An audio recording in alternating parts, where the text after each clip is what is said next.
비판을 받지 아니하려거든 비판하지 말라. 너희가 비판하는 그 비판으로 너희가 비판을 받을 것이요 너희가 헤아리는 그 헤아림으로 너희가 헤아림을 받을 것이니라. 어찌하여 형제의 눈 속에 있는 티는 보고 내 눈 속에 있는 들보는 깨닫지 못하느냐. 보라, 내 눈 속에 들보가 있는데 어찌하여 형제에게 말하기를 나로 내 눈 속에 있는 티를 빼게 하라 하겠느냐. 외식하는 자여, 먼저 내 눈 속에서 들보를 빼어라. 그 후에 밝히 보고 형제의 눈 속에서 티를 빼리라.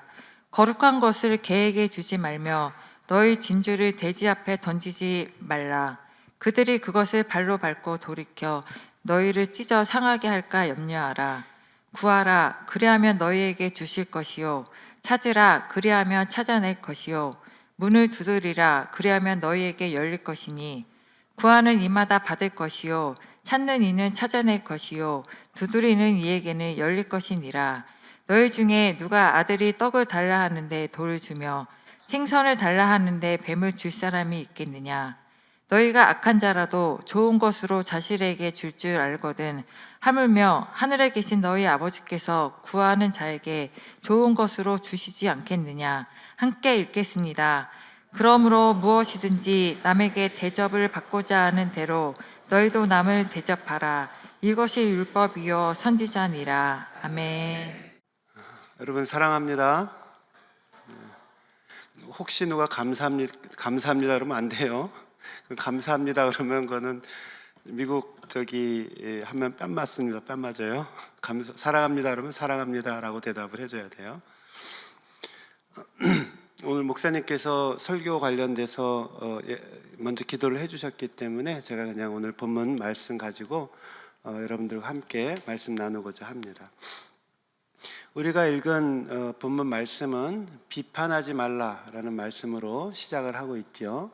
그리고 오늘 본문의 마지막 절인 12절에는 뭐라고 말씀하시냐면은 너가 대접을 받고자 원하는 대로 다른 사람을 대접해야 한다라는 말씀을 하십니다. 여기 비판을 하지 말라라는 이 말씀과 남을 선대하라라고 하는 이 두 말씀의 그 근본을 이루고 있는 정신은 그리스도의 사랑의 정신입니다. 우리가 맺고 있는 모든 인간관계, 교회 안에서든 교회 바깥에서든 가정에서든 직장에서든 사회에서든 우리가 맺고 있는 그 모든 인간관계들 속에서 네가 진정 제대로 믿는 그리스도인이라고 한다면 이 그리스도의 사랑의 정신을 가지고 사람들을 만나고 섬겨야 한다라고 말씀하십니다. 저는 오늘 비판을 넘어 사랑으로라는 제목을 가지고 오늘 본문 말씀을 함께 묵상하면서 여러분들과 함께 하나님 주시는 은혜를 나누기 원합니다. 1절과 2절 말씀을 한번 보십시오. 비판을 받지 아니하려거든 비판하지 말라. 너희의 비판하는 그 비판으로 너희가 비판을 받을 것이요 너희의 헤아리는 그 헤아림으로 너희가 헤아림을 받을 것이니라. 아멘. 주님 말씀은 분명하죠. 다른 사람들에게 비판을 받지 않으려면은 너는 비판하면 안 된다라고 말씀합니다. 그런데 이 비판이라는 말이 아마 여러분들 어렸을 때부터 신앙생활을 해오셨으면은 아마 이 성경 구절을 읽으실 때마다 혹은 들으실 때마다 좀 고민이 되는 부분이 있었을 겁니다. 비판을 하지 말라 그러는데 어디까지가 비판이고 어디까지가 비판이 아닌지 분명하게 구분되지 않는 것이 이 비판에 관한 내용입니다. 그런데 이 비판하지 말라라고 하는 성경의 의미를 우리가 제대로 깨닫기 위해서는 성경에서 말하는 비판이 아닌 것이 무엇인지를 먼저 상고해 보면 됩니다.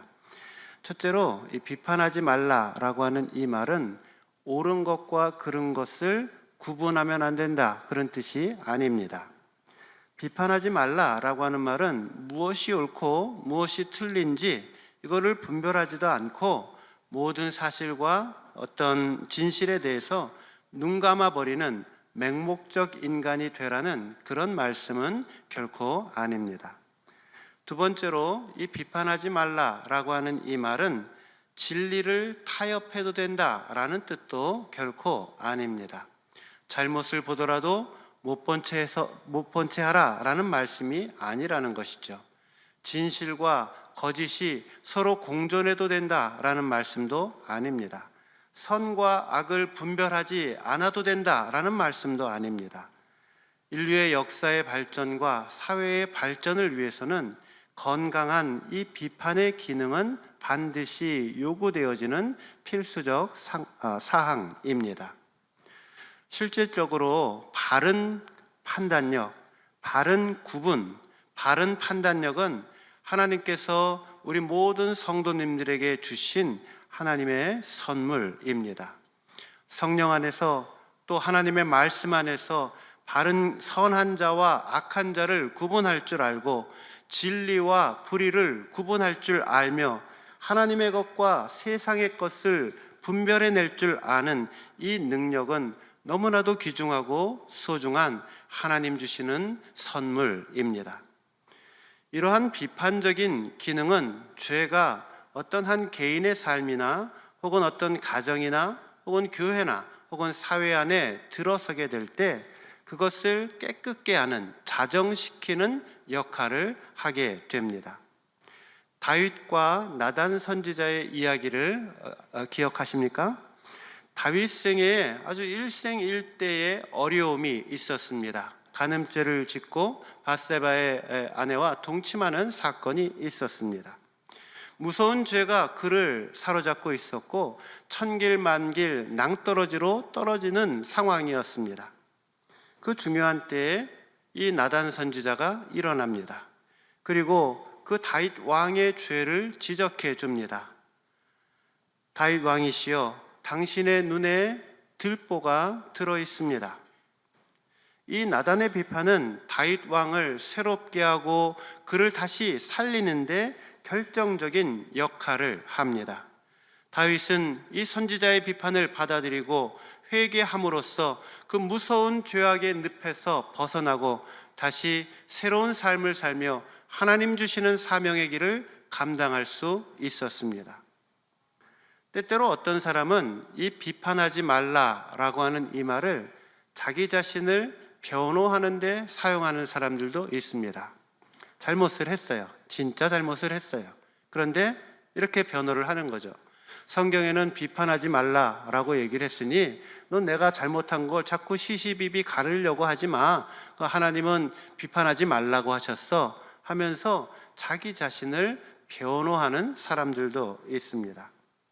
그러나 성경이 비판을 하지 말라라고 하는 이 말을 사용할 때 그 말이 결코 악을 눈감아 주거나 혹은 거짓된 위장된 평화를 추구하라는 뜻은 결코 아니라는 것을 기억해야 합니다. 그렇다면 오늘 본문에서 말씀하고 있는 너희는 비판하지 말라라고 하는 이 말의 성경적 뜻은 무엇입니까? 이 비판이라고 하는 말은 헬라어로 크리노라고 하는 말입니다. 이 크리노는 다음과 같은 뜻을 갖고 있습니다. 재판관이 재판석에 앉아서 어떤 사람에 대하여 결정적이고 후회할 수 없는, 전혀 틀리지 않는 완벽한, 그리고 마지막인 최후의 판단과 형벌을 가하는 것이라는 뜻입니다. 여러분 주변에 이런 사람 보신 적 있나요? 저는 가끔 만납니다. 그러니까 비판이라는 말은 누군가에 대해서 혹은 어떤 일에 대해서 마지막 최후의 선고를 내리는 것입니다. 이런 비판과 판단을 하기 위해서는 우리는 내가 가지고 있는 모든 선입견을 벗어야 합니다. 또 내가 가지고 있는 알지 못하는 편견도 다 벗어버려야 합니다. 그리고 우리는 어떤 한 사건이나 혹은 어떤 한 사람에 대해서 겉으로 드러난 사건만이 아니라 그 배면, 그 후면 뒤에 감추어져 있던 동기들과 여러 가지 삶의 정황들도 다 함께 살펴볼 수 있어야 합니다. 그런데 저나 여러분과 같은 우리 인간들은 불완전하기 때문에 이렇게 완벽하게 절대적으로 객관적 입장에서 우리는 사람을 또 사건들을 평가할 수 없습니다.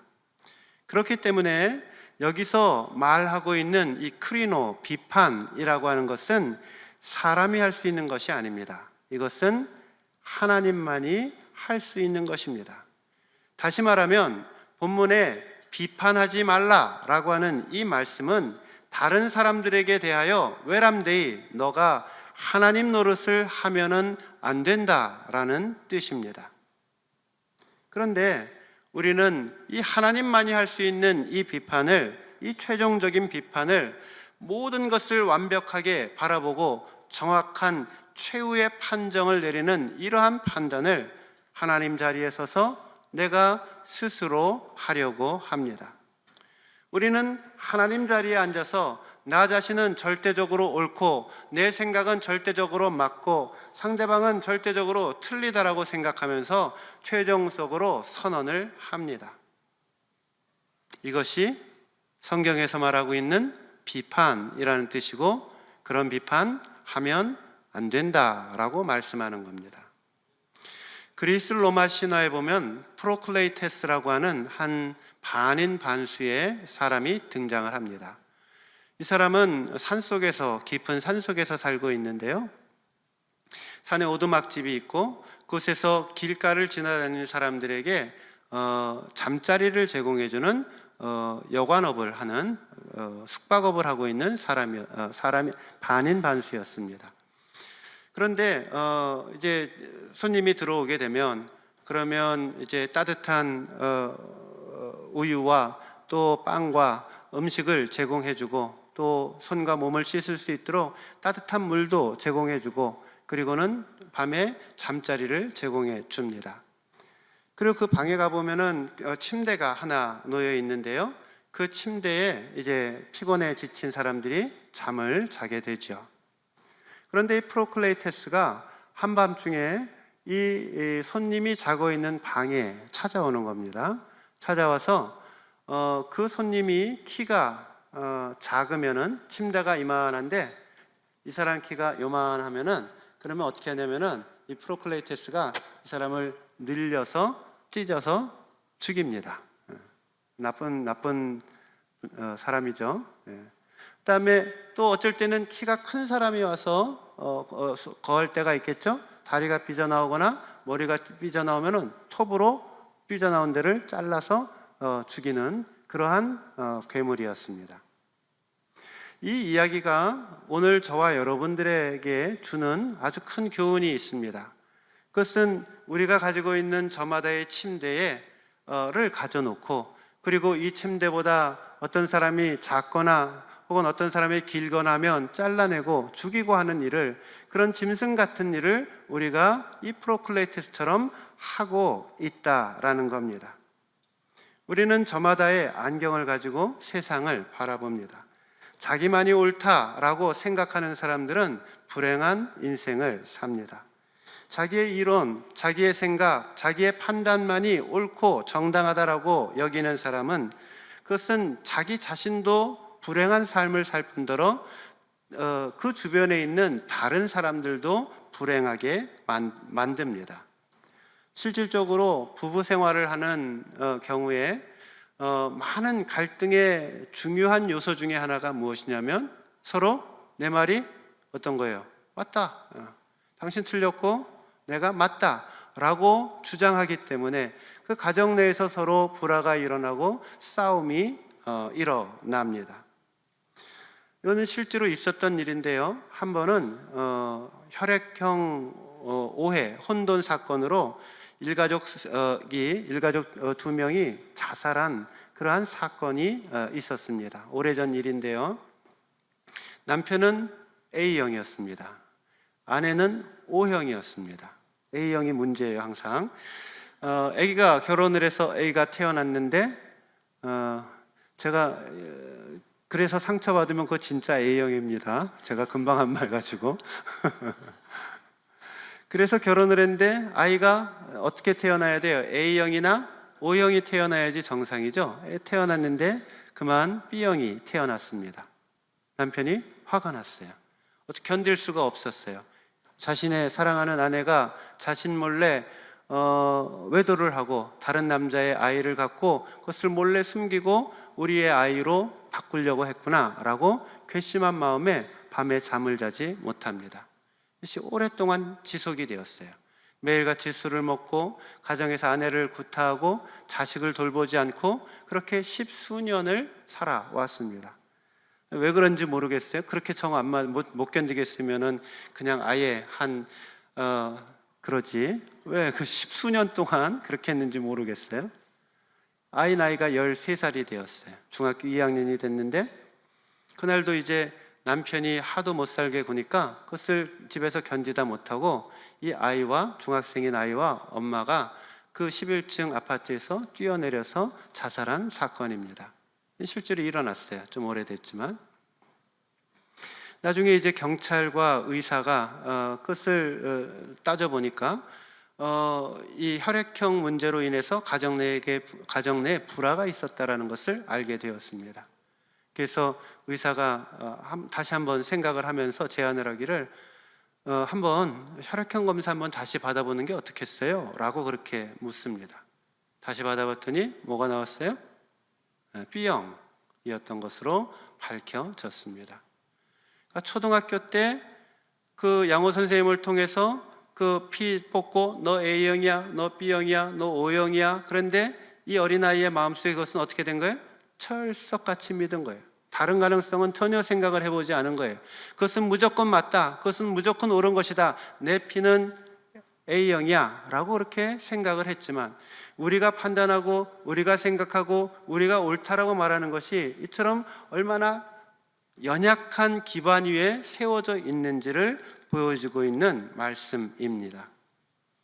한 인간에 대한 최종적인 판단과 심판을 내리실 수 있는 분은 오직 여호와 하나님 한 분밖에 없다라고 말씀합니다.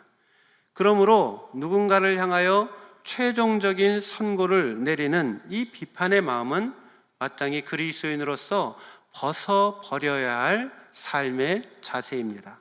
저는 하나님이 살아계심을 믿고 있습니다. 그리고 저는 하나님께서 공의로 이 땅을 다스리심을 믿고 있습니다. 하나님께서 하나님이 정하신 시간에 세상을 악을 행하는 자들과 선을 행하는 자들을 가르시고 악을 행하는 자들에게 징벌을 하실 것이고 선을 행하시는 자들에게 상급 주시는 이심을 저는 믿습니다.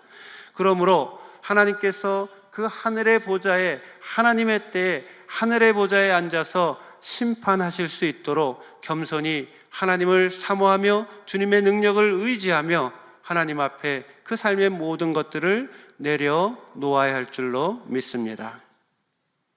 살다 보면 형제 눈에 티가 보일 때 있어요. 목사님, 알겠습니다. 제가 누구누구 비판하지 않고 살겠어요. 하나님의 심판을, 하나님의 공의를 사모하며 살겠어요. 근데 집에 가면 계속해서 남편이 저를 힘들게 하고 계속해서 아내의 어떤 행동들이 나를 힘들게 하고 자녀들의 어떤 행동들이 힘들게 할 때가 있습니다. 이럴 때 어떻게 해야 될까요? 형제의 눈 속에 티가 보일 때 우리는 과연 어떻게 행동해야 할까요? 창조적 비판의 4가지 단계입니다. 첫째, 자기 자신을 먼저 살펴라입니다. 다른 사람들의 잘못과 허물들이 보일 때 제일 먼저 해야 될 게 뭐냐면은 자기 자신을 먼저 살피는 것입니다. 한번 따라해 볼까요? 자기 자신을 먼저 살펴라. 네. 3절에서 5절 말씀을 한번 보세요. 제가 봉독해 드리겠습니다. 어찌하여 형제의 눈 속에 있는 티는 보고 내 눈 속에 있는 들보는 깨닫지 못하느냐? 보라, 내 눈 속에 들보가 있는데 어찌하여 형제에게 말하기를 나로 내 눈 속에 있는 티를 빼게 하라 하겠느냐? 외식하는 자여, 먼저 내 눈 속에 들보를 빼어라. 그 후에야 밝히 보고 형제의 눈 속에서 티를 빼리라. 아멘. 우리가 잘 아는 대로 예수님은 공생애의 사역을, 십자가 사역을 시작하시기 전에 목수의 일을 하셨습니다. 오늘 이 본문의 말씀은 목수일을 하실 때에 있었던 삶의 경험에서 우러난 말씀이다라는 생각이 듭니다. 목수일을 하면서 때로는 망치질을 하거나 혹은 톱질을 하면은 거기에 이제 이따금씩 티가 생기게 되어지고 그 티가 가끔은 눈 속에 들어갈 때가 있습니다. 또 집을 커다란 건물을 지을 때는 대들보를 세워서 뭐 커다란 통나무나 혹은 대리석으로 대들보를 만들어서 그 집에 기둥을 세웁니다. 자기 눈에는 뭐가 들어있어요? 대들보가 들어있어요. 근데 그것은 보지 못합니다. 그리고 다른 사람 눈에 들어있는 그 조그만 티가 들어있는 것만을 보고 있다라는 겁니다. 누구를 비판하기에 앞서서 나 자신을 철저하게 성찰할 필요가 먼저 주어진다라는 것이죠. 특별히 본문 5절에 보면은 시간을 나타내는 단어가 2개가 등장을 합니다. 5절 보시면은 중간쯤에 먼저라고 하는 단어가 있고요. 맨 뒤에 보면은 그 후에야 라고 하는 2 단어가 대조되어 있습니다. 우리가 먼저 해야 할 일이 있다라는 것이죠. 뭐예요? 우리 눈에 들보를 빼어내야 합니다.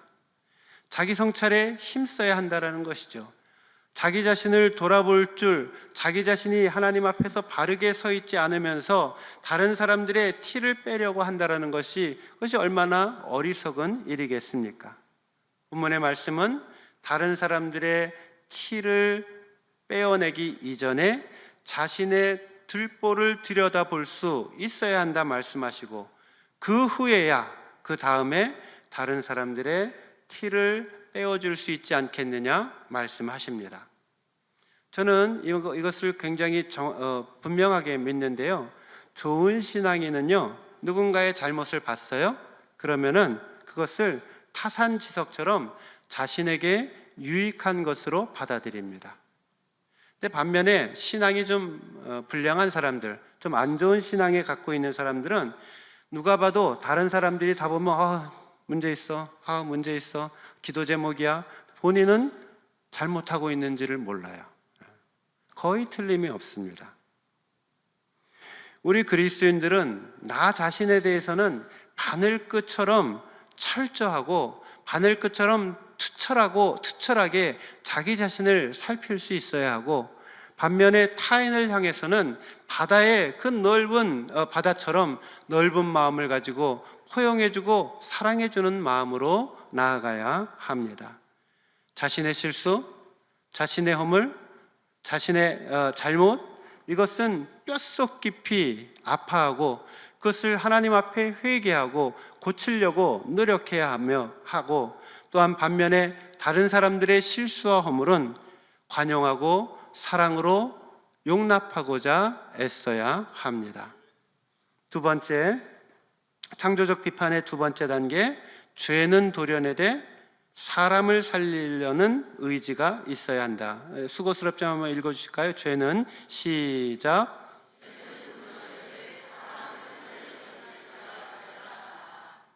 감사합니다. 이것은 지금 비판을 받을 자의 자격에 관한 말씀입니다. 제가 생각하기에 사람을 살리는 비판, 창조적 비판이라고 하는 것은 의사의 수술에 비유할 수 있습니다. 의사가 어떤 마음으로 수술을 하나요? 환자를 살리고자 하는 마음을 가지고 수술을 합니다. 왜냐하면 그것은 생명과 목숨과 관련되어져 있기 때문입니다. 형제의 잘못, 형제의 티끌이 보여요.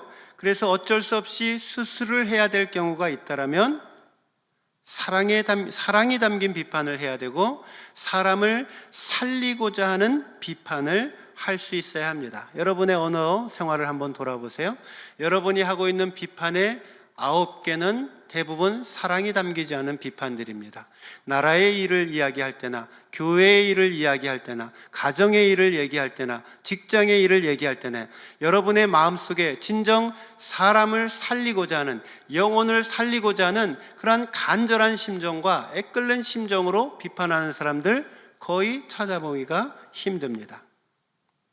마치 의사가 죽어가는 암 환자를 수술대 위에 올려놓고는 그 흐르는 땀을 소매로 닦아가면서 환자를 살리고자 하는 마음으로 그 암세포들을 도려내는 것입니다.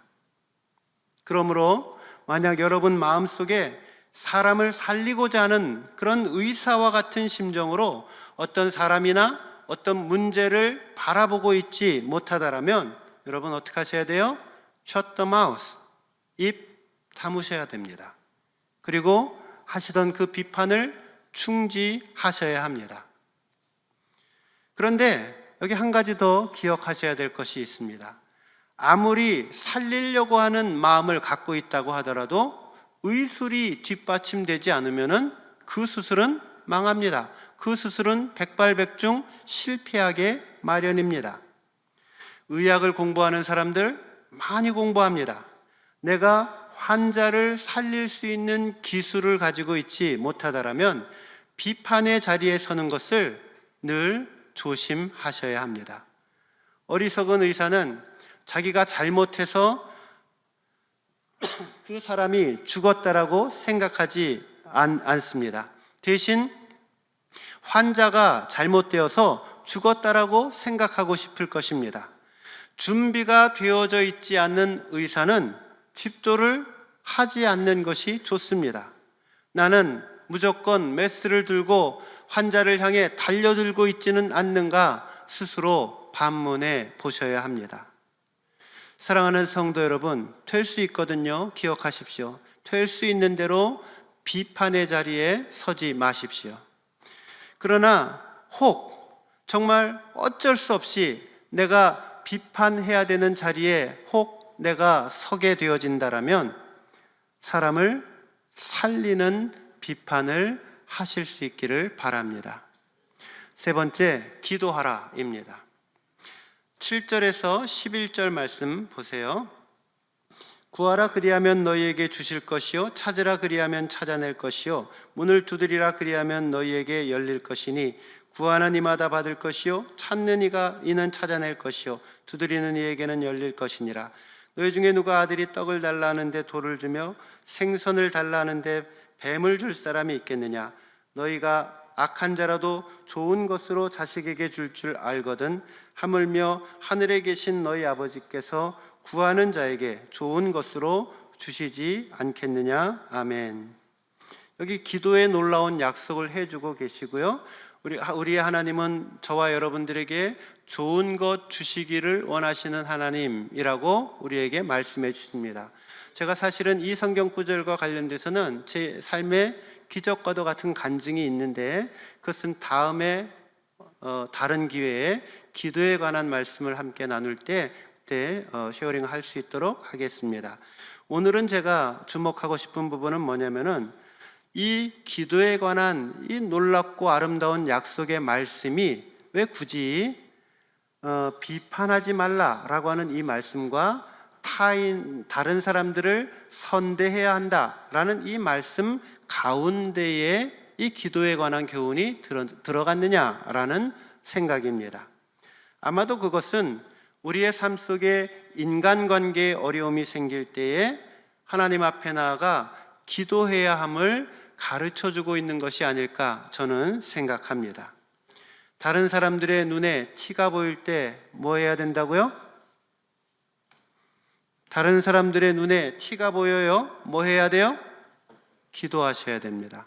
남편의 눈에 티가 보여요. 당신은 이게 아니라 뭘 하셔야 돼요? 기도하셔야 됩니다. 아내의 잘못들이 보이고 아내의 부족한 모습들이 보여요? 뭐 하셔야 돼요? 기도하셔야 돼요. 여러분 함께 신앙생활하는 동료들이 무슨 김 집사와 무슨 안 집사가 서로 자꾸 안 좋은 것들이 보여요. 뭐 하셔야 돼요?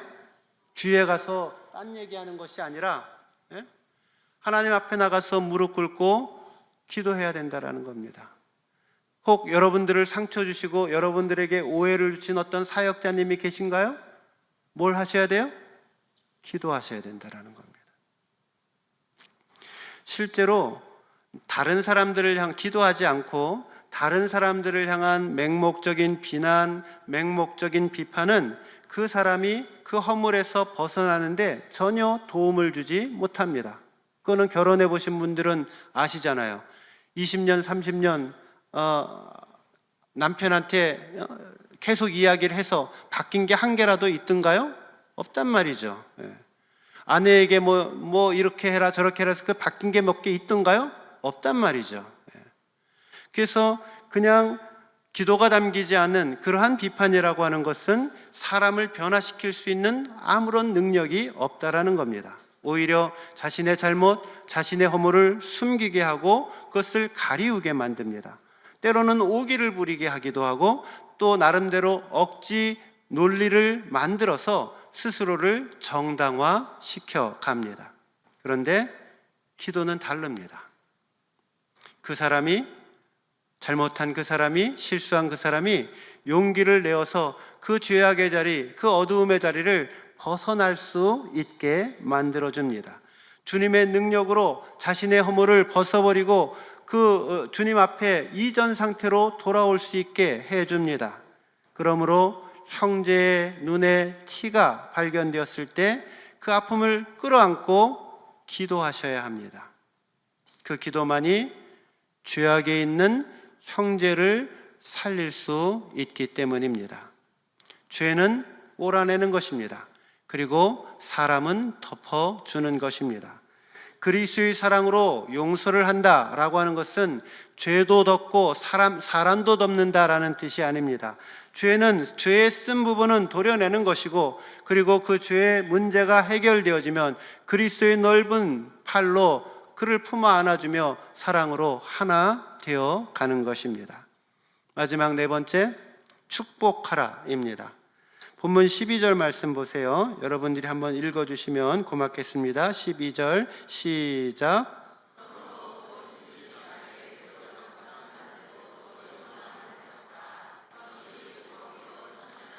아멘. 감사합니다. 여기 오늘 하나님 말씀은 다른 사람들을 비판하지 말라라고 하는 소극적인 가르침에서 그치지 않고 네가 원하는 대로 다른 사람들을 선대하라라고 적극적으로 축복하라고 적극적으로 말씀해 주십니다. 나에게 어려움을 주는 사람, 나에게 힘든 것들을 주는 그 사람을 향하여 오히려 축복의 손길을 내밀어라 라고 말씀하는 것입니다.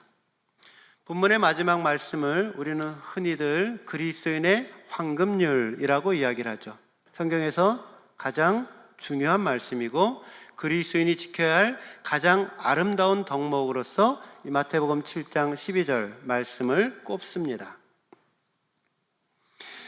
이 말의 내용은 그리스도인들이 지켜야 할 가장 중요하고 가장 근본적이고 가장 원칙적인 그 삶의 모습이 무엇이냐? 그리스도의 사랑의 바탕을 둔 섬김이라는 것이죠. 기독교의 근본 진리는 사랑입니다.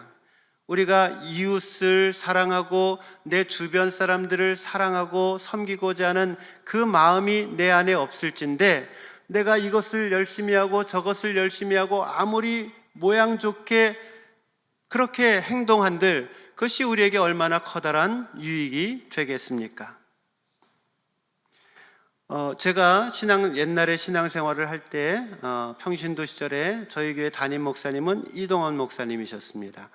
그 목사님께서 해주셨던 설교 중에 아주 오랫동안 기억에 남는 예화가 하나 있어서 여러분들에게 이 말씀 드리고 오늘 말씀을 마치려고 합니다. 주후 4세기경에 텔레마코스라고 하는 한 수도사가 있었습니다. 그는 본래 세상을 등지고 이제 광야에서 하나님과 독대하며 은둔 생활을 하고 있었습니다. 어느 날 기도 가운데 이렇게 생각을 합니다. 내가 이제 나이도 많이 들었으니 이제 다시 세상으로 나아가서 예수 믿지 않는 사람들에게 복음을 증거하다 하나님 곁으로 가야 하겠다. 마음을 먹고 당시에 세상의 중심부였던 로마로 들어갑니다. 마침 그 로마에는 한 개선장군, 싸움에서 이긴 개선장군의 승리를 축하하기 위해서 원형 경기장에서 페스티벌이 열리고 있었습니다. 수많은 사람들이 원형 경기장 안으로 들어갑니다. 이 텔레마코스도 인파에 휩쓸려서 그 경기장 안으로 들어가게 되었습니다. 들어가 보니 거기에 글래디에이터, 검투사 2명이 이제 무장을 하고는 곧 싸울 준비를 하고 있었습니다. 검투사들의 싸움은 어떤 싸움이냐면은 죽을 때까지 하는 싸움입니다. 께서 황제에게 수신호를 보내고 이제 이 둘이 앞으로 경기장 중앙으로 나오게 되었습니다. 텔레마코스가 그것을 보게 되었죠. 그리고 마음속에 한 가지 큰 깨달음이 생기게 됩니다. 아하, 하나님께서 나에게 이것을 위해서 나를 이 로마로 보내셨구나 라고 생각을 합니다. 그리고는 있던 자리에서 벌떡 일어나서 경기장 안으로 달려 들어갑니다. 그리고는 싸우려고 하고 있는 그 두 검투사들을 향해서 이렇게 외칩니다.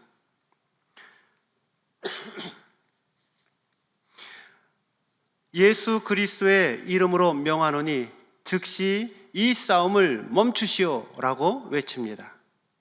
그러자 사람들은 그 모습을 보면서 그 주변의 사람들은 이것은 주최 측에서 흥행을 위해서 더 재미나게 하기 위해서 쇼를 하고 있는 것이다 라고 생각을 하였습니다. 그런데 가만히 보니까 이것은 쇼가 아니었습니다. 텔레마쿠스는 그 두 검투사 사이에서 들어가서 결사적으로 싸움을 막았습니다. 마침내 주변에 구경하고 있던 사람들의 입에서 야유가 터져 나옵니다. 그럼에도 불구하고 이 텔레마쿠스는 더 커다란 소리로 이렇게 외칩니다. 예수 그리스도의 이름으로 명하노니 이 싸움을 즉시 멈추시오. 급기야 경기를 진행하던 지휘관이 검투사 가운데 한 사람을 지명하여서 텔레마코스를 죽이라고 명령합니다. 번쩍이는 칼과 함께 이 텔레마코스는 피를 흘리며 쓰러집니다. 자신의 숨이 멈추기까지 그는 계속해서 외칩니다. 예수 그리스도의 이름으로 명하노니 이 싸움을 멈추라. 그리고는 숨을 못 씁니다. 그 순간 주변은 순식간에 숙연해집니다. 황제 호노리우스는 그 자리에서 조용히 일어납니다. 그리고는 뒤로 나아갑니다. 그 뒤를 따라서 다른 사람들도 하나씩 둘씩 자리에 있어 일어나서 그 경기장 바깥으로 빠져갑니다. 나중에 두 검투사마저도 고개를 푹 숙인 채 퇴장합니다. 주 391년에 있었던 사건입니다. 이 사건을 계기로 해서 로마에서는 더 이상 검투사들의 죽을 때까지 싸우는 이 검투사들의 경기가 두 번 다시 열리지 않게 되었습니다. 텔레마코스의 외침과 그의 희생적인 죽음이 그 잔인한 경기를 영원토록 종식시켰던 것입니다. 사랑하는 성도 여러분, 삶의 행복은 어디에서 온다라고 여러분 생각하십니까? 내 마음속에 누군가를 향한 미움이 있고 누군가를 향한 불신이 있고 누군가를 향한 증오가 있는 상태에서는 우리는 결코 행복의 문 안으로 한 발자국도 들어갈 수가 없습니다. 우리의 심령이, 우리의 영혼이, 우리의 속사람이 그리스도의 사랑으로 충만하게 흘러 넘쳐야 합니다. 충만, 플레로마라고 하는 단어인데요, 그것은 강둑에서 물이 콸콸콸 흘러 넘치는 상태를 가리켜서 충만이라는 단어를 씁니다.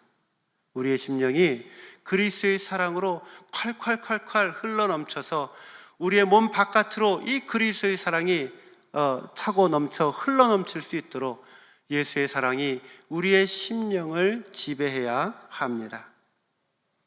저는 우리가 살아가고 있는 이 인생은 사랑만 하면서 살기에도 너무나 소중하고 너무나도 아까운 인생이라고 저는 생각을 합니다. 사랑만이 살 길입니다.